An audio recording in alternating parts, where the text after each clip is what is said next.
শেষ পর্যন্ত বিভাগীয় শহরগুলোতে বিভাগীয় সমাবেশ অনুষ্ঠিত হয়েছে।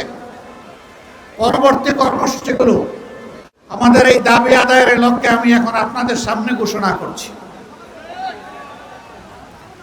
5ই সেপ্টেম্বর ঢাকা থেকে চট্টগ্রামের পথে লং মার্চ।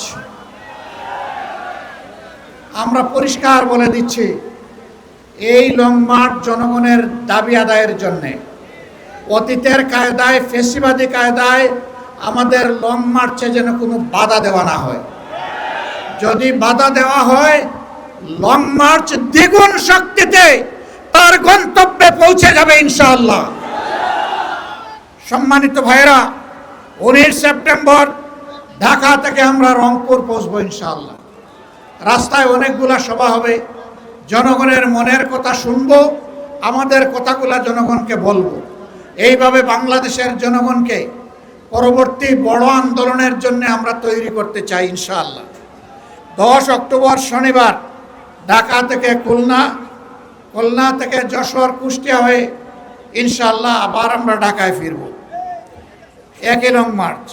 24 অক্টোবর শনিবার ঢাকা থেকে সিলেটে রেলপথ যাত্রা হবে, মার্চ হবে। কেন রেলপথ? কেন? সব জায়গায় সড়ক পথ, এখানে আবার রেলপথ কি জন্য? যেহেতু জামাতে ইসলামের আমিরের বাড়ি সিলেটে, এই জন্য, তাই না? জি না, এটার জন্য না। সিলেটের রাস্তাতে এখন আর কোনো মানুষ চলাচলের কোনো ব্যবস্থা নেই। শত শত গাড়ি যখন সিলেটের পথে রওনা করবে, জনগণের চরম ভোগান্তি হবে। এইটা বিবেচনায় নিয়েই আমরা রেলপথটাকে বেছে নিয়েছি। তারপরে 14 নভেম্বর 2016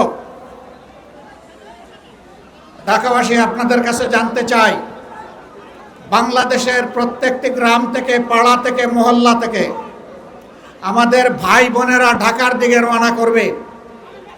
ঢাকায় মহাসমাবেশ অনুষ্ঠিত হবে ইনশাআল্লাহ। সেই দিন ঢাকাবাসী, আপনারা কি সত্যিকারের অতিথির দায়িত্ব পালন করার জন্য প্রস্তুত আছেন? আমি আপনাদেরকে আজকে থেকে সেই প্রস্তুতি নেওয়ার জন্য আহ্বান জানিয়ে রাখলাম।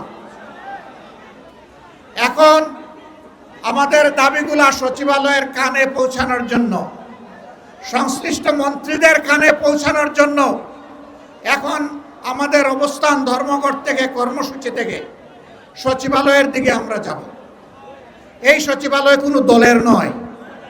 এই সচিবালয়ের প্রত্যেকটি ইট, বালু, পাথর, নুড়ি, মিস্ত্রির হাত, রড, সিমেন্ট সবগুলো এইগুলো এই দেশের জনগণের সম্পত্তি।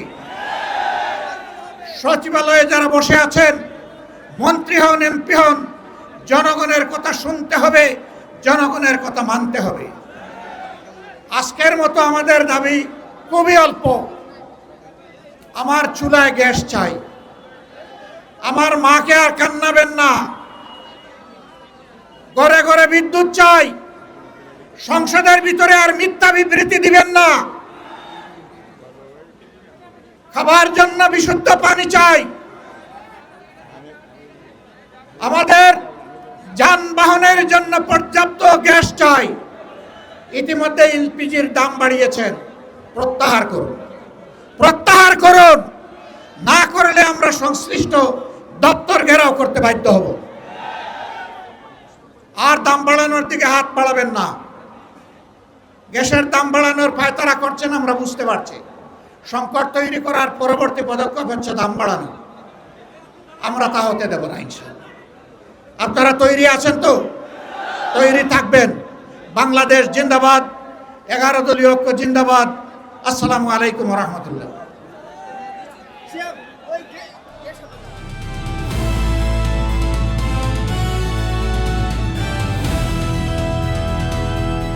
দিনাজপুর টিভি, মানুষের জীবনের কথা বলে।